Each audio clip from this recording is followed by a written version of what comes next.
The photograph exists in the archives of the Library of Congress, cataloged and preserved behind protective glass. For over a century and 60 years, historians and researchers passed by this particular image without giving it more than a cursory glance. It was one among thousands of daguerreotypes from the antebellum South, showing a black woman holding a small child against her chest. The woman's face stares directly into the camera lens with an expression that can only be described as vacant, her eyes holding depths that the primitive photographic technology of 1859 could barely capture.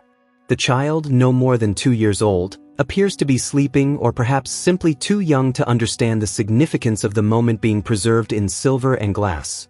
For decades, this image remained in the collection, properly archived but largely forgotten, just another document of a brutal chapter in American history. But in 2023, a team of digital restoration experts began a comprehensive project to enhance and restore thousands of historical photographs using advanced artificial intelligence and photographic reconstruction technology. Their goal was to recover details that time, poor preservation, and the limitations of 19th-century photography had obscured or destroyed. When they selected this particular daguerreotype for restoration, they expected to simply clarify the subject's features and perhaps reveal more detail in their clothing. What they discovered instead would send shockwaves through the historical community and force a reckoning with a truth that had been hiding in plain sight for over 160 years. The original photograph, as it had been viewed for more than a century, showed the woman and child against what appeared to be a neutral, dark background. The degradation of the image over time, combined with the already imperfect photographic processes of the 1850s, had reduced the background to an indistinct darkness that drew no particular attention. The focus had always been on the subjects themselves, on the woman's haunting expression and the tender way she held the child. But as the restoration algorithms began their work, processing layer after layer of degraded image data, extracting information that human eyes could no longer perceive, the background began to emerge with terrifying clarity. What appeared was not a photographer's studio backdrop as initially assumed. Instead, the enhanced image revealed the wooden planks of what was unmistakably an auction platform. Behind the woman and child, now visible after the digital restoration removed more than a century of deterioration, stood a crowd of white men in the formal attire of the late 1850s. Their faces, previously lost to time and poor image quality, now appeared with disturbing clarity. Some were smiling. Some were gesturing, clearly in the midst of animated conversation. And most chilling of all, visible in the newly restored details, were the papers several of them held in their hands, the kind of documents used to record sales and transfers of property. The woman in the photograph was not posing for a portrait in a photographer's studio. She was standing on a slave auction block in Charleston, South Carolina, holding her child, while prospective buyers examined them both as merchandise. The photograph had been taken not as a personal keepsake or historical document, but as a commercial record, a way for slave traders to advertise their inventory to distant buyers who could not attend the auction in person. This practice, though not widely documented, was known to have occurred in several major slave trading centers in the American South during the final years before the Civil War. As the institution of slavery became increasingly systematized and commercial in its brutality, the restoration revealed other details that made the image even more heartbreaking. On the platform beneath the woman's feet, barely visible but unmistakable once enhanced, were chalk markings indicating lot numbers. The woman and her child were not being sold as a unit but as separate lots, a common practice that maximized profit for slave traders by allowing buyers to purchase individuals according to their specific needs rather than being forced to buy families together. This meant that the moment captured in the photograph was likely among the last that this mother would spend with her child. Within hours, perhaps minutes of when the image was captured, they would be separated forever, sold to different buyers who might take them to plantations hundreds of miles apart. Understanding this context makes the woman's expression achingly clear. She is not simply unsmiling because photography in 1859 required long exposure times that made smiling difficult to maintain. She is unsmiling because she is experiencing what might be described as the worst moment of her life, holding her child for potentially the last time while strange men discuss their market value and decide their fates. Her eyes, now more clearly visible in the restored image, are not vacant as they first appeared. They are the eyes of someone forcing themselves to remain present in an unbearable moment, someone who cannot allow herself to break down because she needs to give her child whatever comfort she can for whatever time they have left together. The child's face, also now more clearly visible, shows no awareness of the horror unfolding. The toddler's head rests against the mother's shoulder, one small hand clutching at the rough fabric of her dress. This detail, the unconscious trust of a child who still believes that mother means safety, adds another layer of tragedy to the image. The child does not yet understand that the world is a place where people can be bought and sold, where mothers and children can be torn apart by the simple transaction of money changing hands, where human beings are reduced to inventory items with prices attached to their existence. The Restoration Project team, upon discovering what the background revealed, immediately understood the historical significance of what they had uncovered. While written accounts of slave auctions existed in abundance, and while many narratives from formerly enslaved people describe the terror of the auction block and the agony of family separation, photographic evidence of this practice was extremely rare. Most photographs from the slavery era that featured enslaved people showed them in their roles as servants in wealthy households or working in fields, images created to document plantation life for the owner's records or to romanticize the institution of slavery for political purposes. Images that showed the actual process of buying and selling human beings, the raw commercial transaction at the heart of the slave system, were almost non-existent in the historical record. This particular photograph, once its true nature was understood, became one of the most important visual documents of American slavery ever discovered. It showed not just the fact of slavery but the mechanism of it, the moment of commodification when human beings were literally put on display and sold to the highest bidder. More importantly, it captured the human cost of this practice in the face of one woman who knew that the photograph being taken was not for her benefit, not to preserve a memory she might treasure, but to facilitate the destruction of the only family she had. Research into the photograph's provenance revealed that it had been part of a collection purchased by the Library of Congress in 1932 from the estate of a Charleston merchant family. The collection included various commercial records and documents from the family's business operations before the Civil War, including their involvement in the slave trade. The photograph had been catalogued as a simple portrait, and without the context that the restored background provided, there was no obvious indication of its true nature. Generations of archivists and historians had seen it as just another image of enslaved people from the antebellum South, sad but not particularly remarkable among the thousands of such images that survived from that era. The experts who restored the photograph faced an ethical dilemma once they understood what they had uncovered. The image was deeply disturbing, a document of one of the most horrific aspects of American history. Yet it was also crucially important, providing visual evidence of practices that had previously existed only in written accounts and oral histories. After extensive consultation with historians, civil rights organizations, and descendants of enslaved people, the decision was made to release the restored image to the public, along with extensive historical context and educational materials to help viewers understand what they were seeing and why it mattered. The woman in the photograph has never been identified. Unlike some other documented cases of enslaved people whose names and stories survived through plantation records or post-emancipation testimonies, this woman and her child remain anonymous. The auction records that would have documented their sale, if they ever existed, did not survive the Civil War and the destruction of many Confederate documents during and after the conflict. The only evidence of their existence is this single photograph, capturing a moment of unbearable sorrow frozen in time by the cold mechanical eye of a camera that documented their tragedy without understanding or compassion. This anonymity makes the photograph even more powerful in some ways. The woman could be any of the hundreds of thousands of enslaved mothers who experienced the same trauma of having their children sold away from them. Her face becomes the face of every woman who stood on an auction block, every mother who felt the grip of small hands clutching at her dress, every human being forced to endure the degradation of being examined and appraised like livestock. Her refusal to smile, her direct gaze into the camera, becomes an act of resistance, a declaration of her humanity in a moment designed to deny it. To understand the full horror of what the photograph captures, one must understand Charleston, South Carolina in 1859, and the role the city played in the American slave trade. Charleston was one of the major slave trading centers in the United States, second only to New Orleans in the volume of human beings bought and sold within its markets.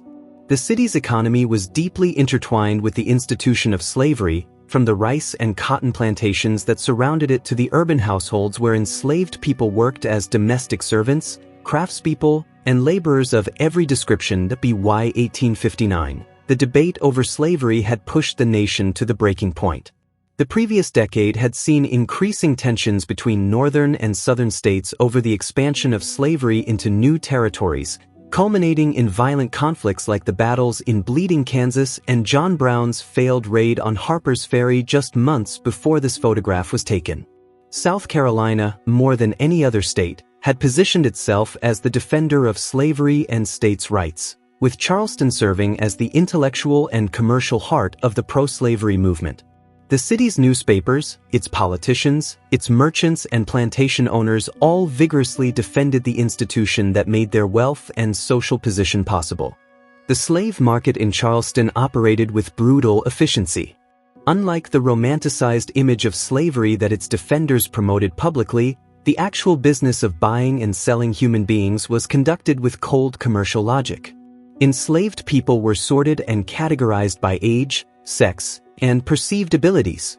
Families were routinely separated to maximize profits, because a young mother with a small child commanded a lower price than the same woman sold alone, and the child sold separately to someone looking specifically for a young servant they could train from an early age. This practice, while acknowledged even by slavery's defenders as cruel, was justified on economic grounds. The market demanded efficiency, and efficiency required treating human beings as nothing more than commodities to be bought and sold according to the laws of supply and demand. The auction houses of Charleston were substantial buildings designed to accommodate both the storage of human merchandise and the crowds of buyers who came to inspect and purchase them. The largest of these establishments could hold hundreds of enslaved people at once, keeping them in holding pens and cells between showings. The auction blocks themselves were elevated platforms where enslaved people were made to stand while auctioneers described their qualities and potential buyers examined them, a process that often included humiliating physical inspections to verify claims about their health and capabilities. Photography in 1859 was still a relatively new and expensive technology, but some of the larger slave trading operations in Charleston had begun to experiment with using photographs as sales tools.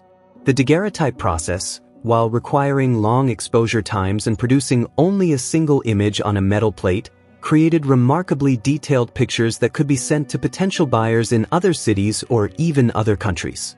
This was particularly useful for high-value enslaved people or for buyers who wanted to make purchases without traveling to Charleston personally. The practice reflected the increasing industrialization and systematization of the slave trade in the final years before the Civil War, as slave traders adopted new technologies and business practices to maximize their profits from an institution they believed would continue indefinitely. The woman in the photograph would have arrived at the auction house under circumstances that varied depending on her previous situation. She might have been sold because the person who enslaved her had died and their estate was being liquidated. She might have been sold as punishment for some perceived disobedience or simply because her enslaver needed cash and decided to liquidate some of their human property. She might have been purchased by a slave trader from a plantation in the interior and brought to Charleston specifically for resale, part of a larger lot of enslaved people being moved to more profitable markets. Whatever the circumstances, she would have had no say in the matter and no legal recourse. Under the laws of South Carolina and the United States in 1859, enslaved people had no rights that white people were bound to respect, as the Supreme Court had explicitly stated in the Dred Scott decision just 2 years earlier. The process of being prepared for auction was itself traumatic. Enslaved people were often held in the auction house for days or weeks before being sold, kept in cramped conditions with inadequate food and sanitation. They were sometimes forced to exercise or perform tasks to demonstrate their physical capabilities to potential buyers. They were examined repeatedly by prospective purchasers who inspected them as they would inspect horses or cattle, checking teeth, muscles, and scars, asking intrusive questions about their health and abilities. For women, this examination often included sexual assault or the threat of it, as buyers wanted to verify their reproductive capacity since any children they bore would also become the property of their enslaver. The child in the photograph, being approximately 2 years old, would have been valued primarily for future potential rather than immediate utility. Children that young could perform only simple tasks, but they represented a long-term investment for buyers, decades of unpaid labor ahead of them. The separation of children from their mothers was common practice in the slave markets, despite even some slavery defenders acknowledging it as cruel. The economic logic was inescapable from the trader's perspective. Selling them separately meant 2 sales instead of 1, and young children without their mothers could be molded more easily to their new circumstances, having no memory of any other life or any other person to whom they owed loyalty. The moment captured in the photograph would have come after days or perhaps weeks of this treatment, after the woman had endured repeated examinations and the growing certainty that she and her child would be separated. The photographer, likely working on commission for the auction house, would have arranged them on the platform and instructed them to hold still for the long exposure time required by the daguerreotype process. The woman would have understood that this photograph was not being taken for her benefit but to help sell her and her child to someone who might take them far away from each other forever. The men visible in the restored background were the buyers, the mechanism through which the system of slavery perpetuated itself. They were plantation owners looking to expand their labor force, urban businessmen seeking skilled workers or domestic servants, or speculators who bought enslaved people with the intention of selling them again at a higher price in different markets. They came from across South Carolina and from neighboring states, drawn by Charleston's reputation as a major slave trading center where they could find exactly what they were looking for. Some of these men were likely wealthy, the owners of large plantations with hundreds of enslaved people already working their fields. Others might have been smaller farmers or tradesmen purchasing their first enslaved person, taking advantage of credit systems that allowed even relatively modest white men to participate in the slave economy. The papers visible in their hands in the restored photograph were likely auction catalogs or financial documents. The larger auction houses produced printed catalogs describing the enslaved people they had available for sale, listing their approximate ages, their skills, their physical condition, and sometimes their temperament and behavior. These catalogs reduced human beings to lists of attributes and qualifications, treating them as one might describe farm equipment or livestock. The financial documents might have been bank notes or letters of credit, as many slave purchases were made on credit rather than with cash, with banks and other financial institutions profiting from loans made to purchase human beings. The clothing visible on the woman and child in the photograph tells its own story. Both are wearing simple, rough garments, the kind of clothing typically provided to enslaved people by those who enslaved them. The fabric appears to be coarse cotton or perhaps a cotton-linen blend, practical and cheap rather than comfortable. The woman's dress is shapeless and ill-fitting, designed for durability rather than appearance. The child's clothing is similarly plain, a simple shift or gown that could be easily washed and required no complicated fastenings that small fingers couldn't manage. This clothing marked them as enslaved people as clearly as if they wore signs, a visual declaration of their status that anyone in Charleston in 1859 would have immediately recognized. The city around the auction house would have been thriving on that day in 1859. Charleston was prosperous, its wealth built directly on the labor of enslaved people who worked the surrounding plantations and staffed the city's households and businesses. The streets would have been busy with commerce, with white residents going about their business while enslaved people performed the physical labor that kept the city functioning. The Charleston market, the auction houses, the slave pens where human beings were kept before sale, all of these were normal parts of the urban landscape, accepted as natural and necessary by the white population that benefited from them. The photograph exists within a larger system of oppression that defined the American South in the decades leading up to the Civil War.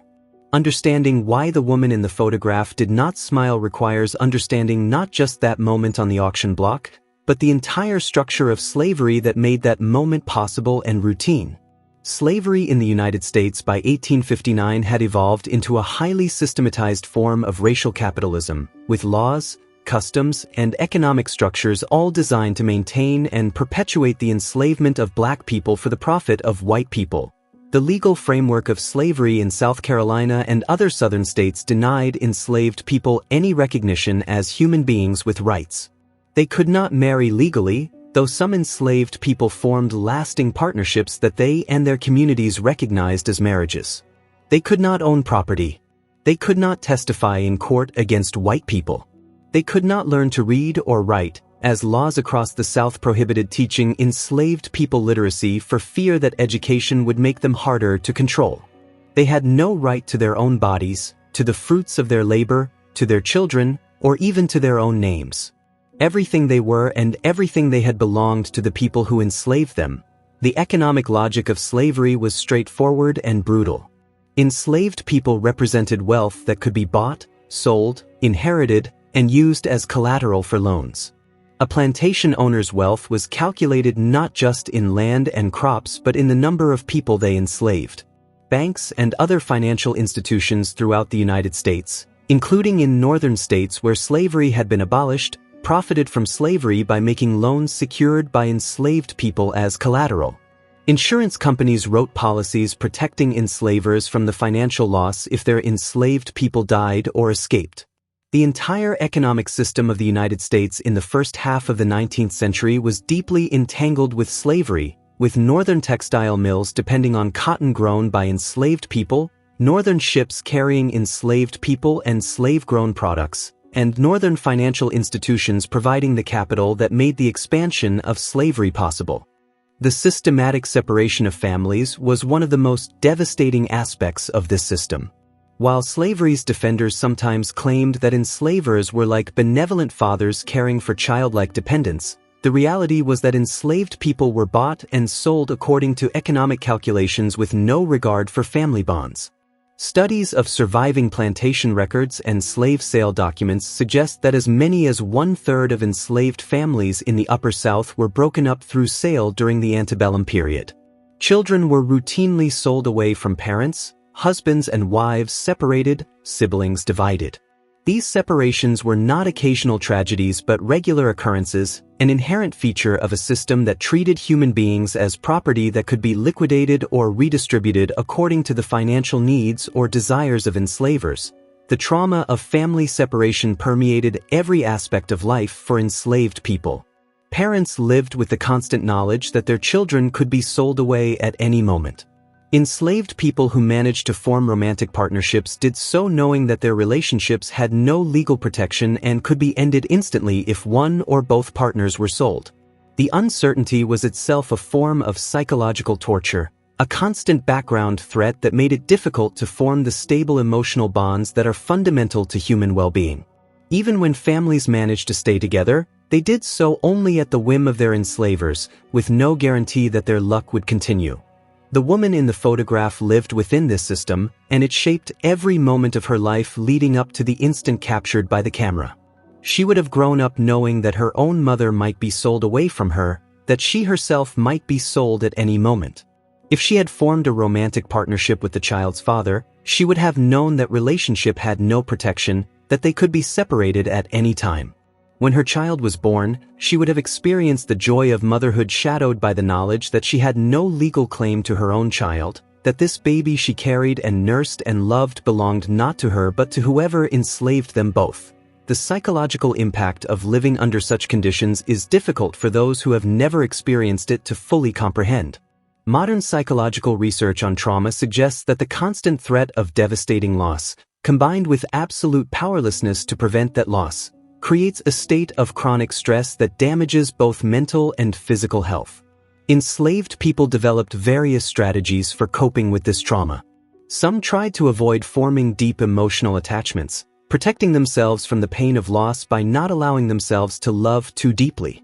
Others deliberately held their families close, choosing to experience whatever love and connection they could for whatever time they had together, knowing that the pain of loss was preferable to the emptiness of never having loved at all.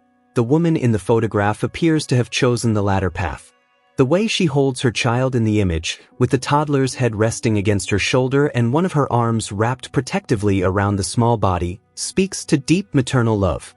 She is not holding the child awkwardly or at a distance but clutching them close, maintaining physical contact even in this terrible moment. This choice to love, to bond with her child despite knowing that separation might come at any moment, represents its own form of resistance against a system designed to destroy the humanity of enslaved people. The system of slavery was maintained through violence and the threat of violence. While some enslavers prided themselves on not being physically brutal, the entire institution rested on the foundation of force. Enslaved people who resisted were whipped, beaten, mutilated, or killed. Those who tried to escape and were caught faced horrific punishments designed both to penalize them and to serve as warnings to others. The legal system provided no protection for enslaved people from violence by white people, while even minor acts of resistance by enslaved people could result in severe punishment or death. This violence was not incidental to slavery but essential to it, the mechanism through which millions of people were forced to labor without compensation and denied every human right. Beyond physical violence, slavery relied on psychological control and the systematic destruction of enslaved people's sense of self-worth and possibility. Enslaved people were constantly told they were inferior, that their enslavement was natural and appropriate, that they were incapable of surviving without white control. Children born into slavery were raised in an environment designed to make them accept their enslaved status as inevitable and permanent. The prohibition on literacy was part of this psychological control, keeping enslaved people ignorant of the wider world and of alternatives to their current condition. The complete denial of legal rights served to reinforce the message that enslaved people were not fully human, that they had no legitimate claim to the basic rights and dignities that free people took for granted. Yet despite all of this systematic oppression, enslaved people resisted in countless ways, large and small. Some resistance was dramatic and violent, like the slave rebellions that periodically erupted despite brutal suppression. More common was everyday resistance, working slowly, breaking tools, feigning illness, stealing food or other items, running away temporarily to visit family members on other plantations. Enslaved people maintained their own cultural practices, passing down African musical and religious traditions, creating new forms of cultural expression that affirmed their humanity even as the larger society denied it. They formed communities among themselves, supporting each other emotionally and materially, creating networks of kinship that extended beyond biological family to include fellow enslaved people who became fictive kin, aunts and uncles and cousins bound by shared experience rather than blood.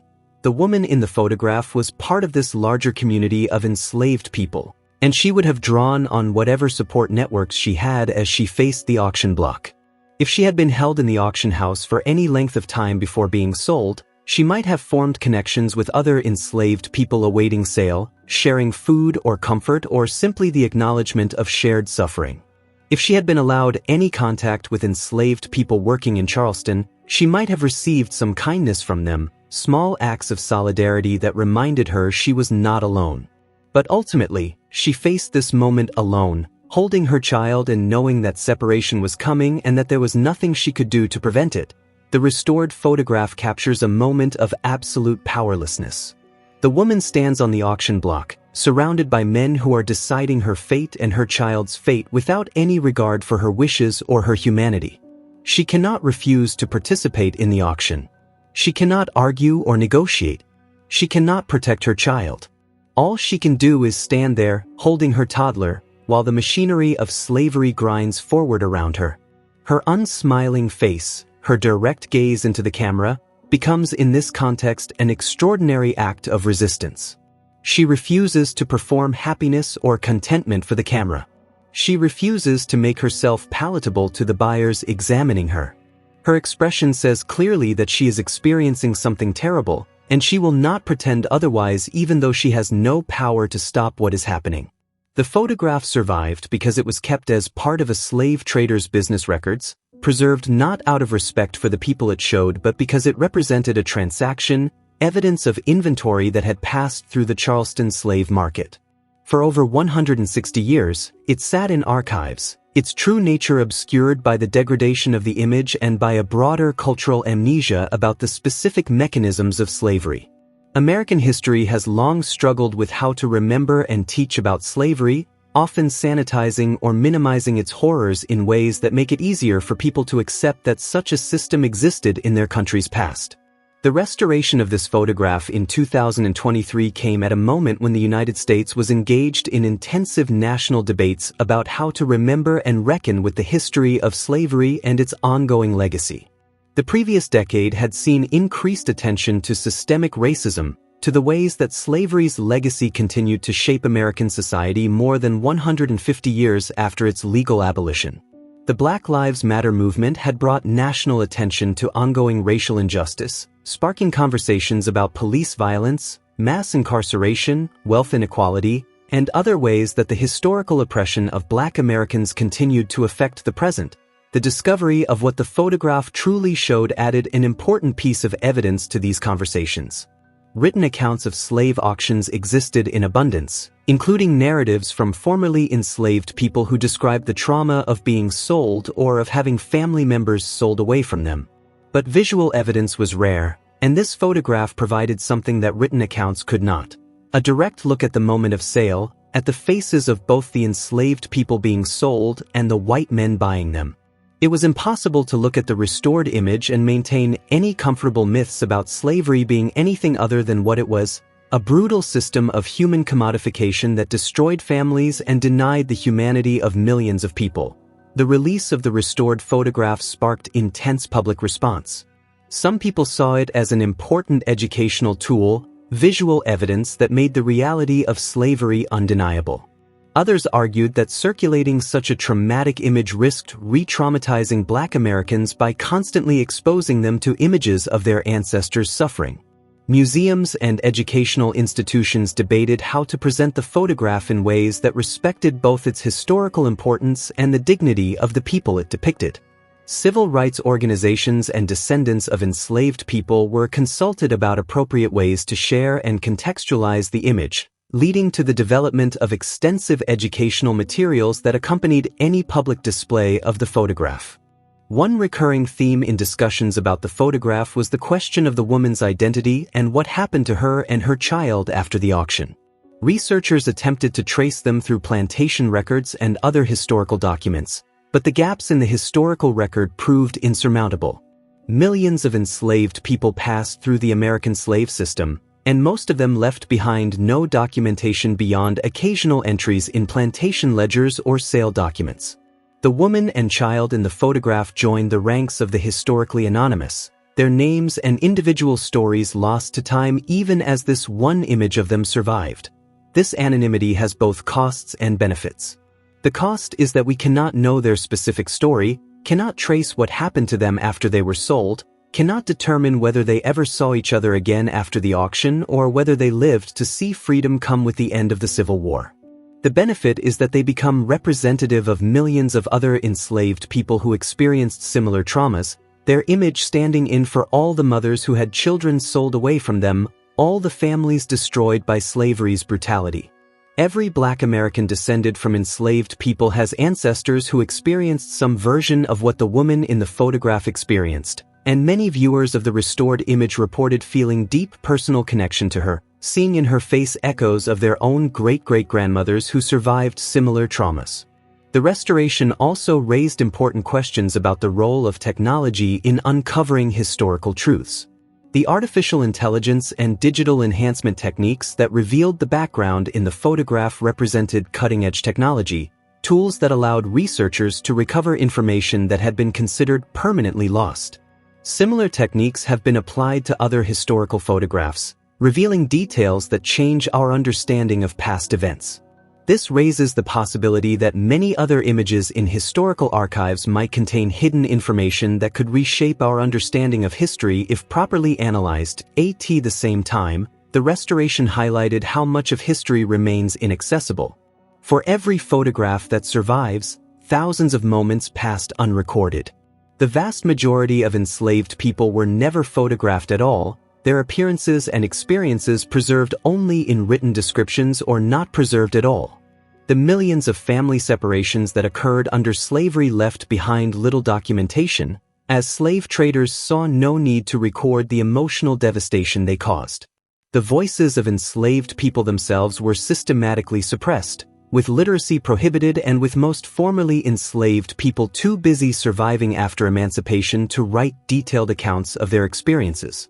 What history we have of slavery comes largely from the records of enslavers themselves, documents created to facilitate the system rather than to critique or condemn it. The woman's refusal to smile in the photograph takes on additional layers of meaning when considered in the context of how enslaved people were typically depicted in images from the slavery era. Most visual representations of enslaved people from that period fell into several categories. Some showed enslaved people working in fields or as domestic servants, images created to document plantation operations for enslavers' records. Others were racist caricatures used to promote and defend slavery, images that depicted enslaved people as happy and childlike, content with their status and well-treated by benevolent enslavers.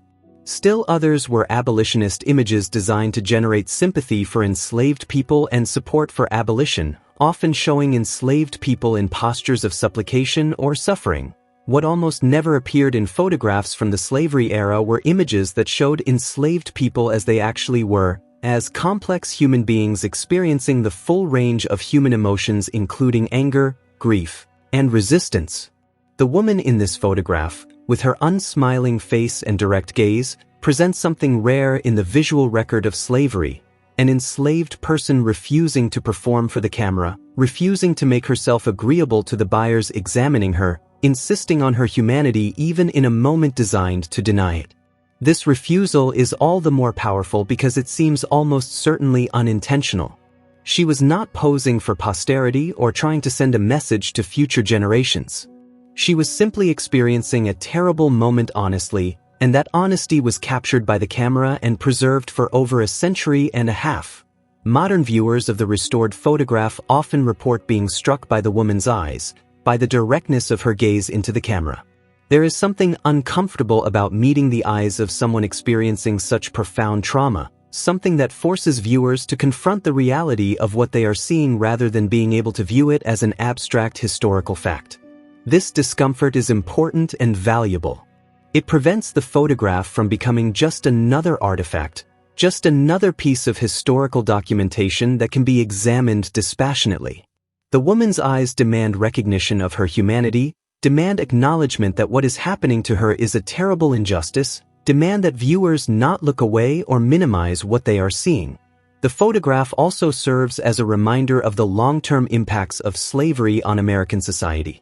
The family separation that the woman and child were about to experience was not just a personal tragedy but part of a systematic destruction of black families that has had intergenerational effects. The wealth extracted from enslaved people through centuries of unpaid labor created generational wealth for white families while denying black families the opportunity to accumulate assets. The legal and social structures that maintained slavery evolved after emancipation into new forms of racial oppression, from Jim Crow segregation to modern mass incarceration. Understanding slavery is essential to understanding contemporary American racial inequality, because that inequality has its roots in the system that the photograph documents. Educational use of the photograph requires careful contextualization.